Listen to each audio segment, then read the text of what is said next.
Sacramentality is a word that came to us at the time of the Second Vatican Council. It evolved beforehand and it's become very strong afterwards. And the reason for it is this.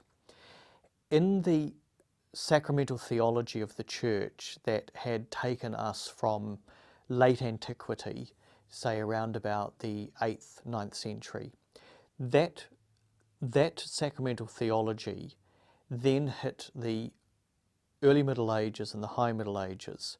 And in the Western Church, it became very formalized, it became even quite rigorous, and it has a legal mentality underpinning it.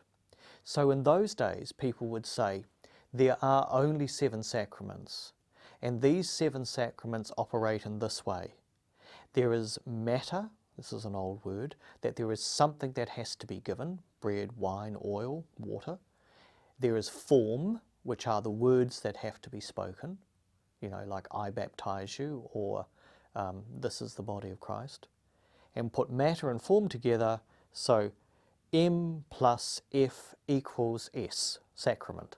And you've got it, and then you can keep it. But that doesn't express as completely as needs to be the nature of God operating and being present in the world. So sacramentality is an attempt for us to understand that sacraments and salvation and God's presence in the world are not limited to the 7 that we have. Those 7 are preeminent, but they're not the complete story.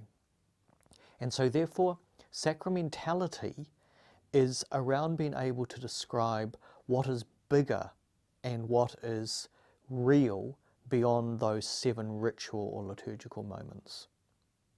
So there's a poem, Gerard Manley Hopkins. The world is shot through with the grandeur of God, shining out as it was from shook foil. So as a poet, what he's trying to get at is that the grandeur of God is immense, it is enormous, it is everywhere. So when I come at sacramentality from that point of view, from the point of view of the poet or the artist, then I begin to understand that in me and you, there is sacramentality. So when I share something of myself with other people, then there is a sacramentality, a relationship that begins to develop between us. So sacramentality is trying to say to us then, be aware that God's presence is everywhere. Have an understanding that God's work is taking place in you and through you, and that none of this may actually be taking place in the church or in any one of the sacraments. Therefore, it plugs into another big idea of the Second Vatican Council, which is that God is everywhere.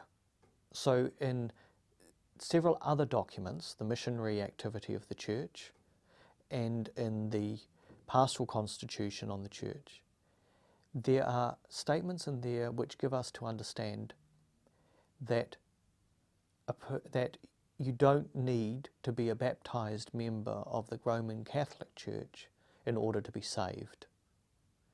That God's salvation operates within the Church in a preeminent way, but not in a totally exclusive one.